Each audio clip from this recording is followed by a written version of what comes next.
શહેરના રેસકોર્સ વિસ્તારની income tax office, central GST અને કસ્ટમની રેસકોર્સ તથા સુભાનપુરાની ઓફિસ, કુબેર ભવનની સ્ટેટ જીએસટી કચેરી અને મધ્ય ગુજરાત વીજ કંપનીની કોર્પોરેટ ઓફિસ તથા વિવિધ સર્કલ ઓફિસમાં કોરોના વકર્યો છે.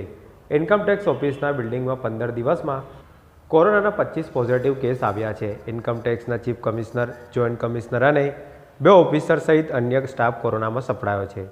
ગત શનિવારે ઇન્કમટેક્સ ઓફિસ બંધ રાખવામાં આવી હતી. બાદમાં ઇન્કમટેક્સ સંકુલમાં સેનેટાઇઝેશનની કામગીરી હાથ ધરાઈ હોવાનું જાણવા મળ્યું છે. તો બીજી તરફ સેન્ટ્રલ જીએસટીની રેસકોર્સ અને સુભાનપુરા કચેરીમાં કામ કરતો સ્ટાફ પણ કોરોના સંક્રમણનો ભોગ બન્યો છે. જીએસટીની પે એન્ડ એકાઉન્ટ ઓફિસમાં 3 સહિત 7 જણાને કોરોના પોઝિટિવ આવ્યો છે. કુબેર ભવનની સેન્ટ્રલ જીએસટી ઓફિસમાં 2 ઇન્સ્પેક્ટરને કોરોના થયો છે.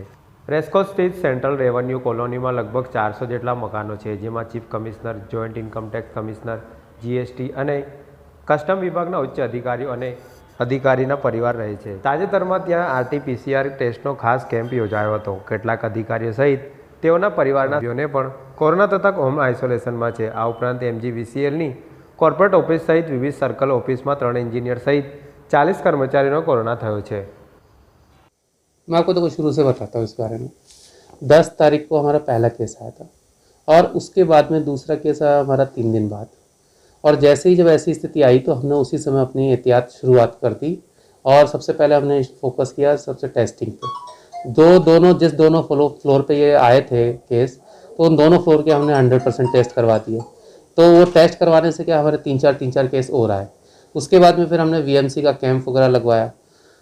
वो कैंप लगा था हमारा कॉलोनी के अंदर. दूसरा कैंप हमारा जीएसटी के अंदर था, उसके अंदर हमने टेस्ट करवाए. हमने हमारे पूरे ऑफिस के करीब 50% लोगों का टेस्ट करवा दिया और उसके बाद में ये स्थिति है कि हमारे इतने केसेस है. हर उस व्यक्ति का जो सस्पिशियस था या कोई भी उसको प्रॉब्लम थी, सबका टेस्ट हो चुका है. तभी ये स्थिति है कि पिछले 2 दिन में केवल एक ही केस आया और अभी ये स्थिति है पूरी तरह से कंट्रोल में है. सारे के सारे जो भी लोग हैं वो घर पे हैं, इसलिए और कोई भी ऐसा व्यक्ति नहीं है जो कि कोई खतरे के अंदर है या ऐसी कोई स्थिति है, इसलिए हमें कोई इससे प्रॉब्लम नहीं है.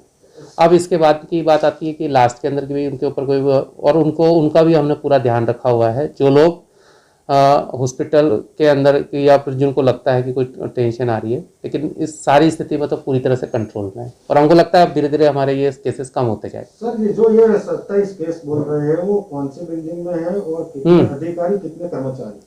अधिकारी इसमें 4 हैं, बाकी सारे हमारे स्टाफ मेंबर हैं. और जीबी के अंदर हमारे 4 केस हैं. एक दूसरी हमारी सामने ही हमारे ऑफिस, एक जीबी के अंदर भी हमारा एक फ्लोर है, उसमें 4 लोग हैं और बाकी हमारे यहाँ पे 21 लोग हैं. और ये 21 लोग के अंदर भी हमारे ग्राउंड फ्लोर भी है, फर्स्ट फ्लोर भी है, सेकंड भी है, थर्ड भी है और एक 6 है.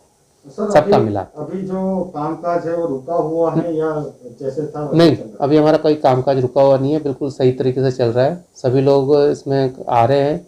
जो बाहर से आने वाले हैं वो उनको अधिकतर को सबको आस्क में जाना पड़ता है. आस्क सेंटर जो हमारा है रेगुलर चल रहा है, वहीं पे आते हैं वो लोग. हमारा ऑफिस का काम बिल्कुल सुचारू रूप से जारी है. हमने बीच में एक दिन के लिए हमारे ऑफिस को शनिवार और रविवार उस दिन हमने जानबूझ के एक एहतियात बरतने के लिए फुल्ली डीपली सैनिटाइज करके उसको ऑफिस को बंद रखा था. विदाउट मास्क हम वैसे भी किसी को अंदर आने नहीं देते. आउटसाइडर्स बिना किसी काम के कोई आ नहीं सकता. ये क्या है?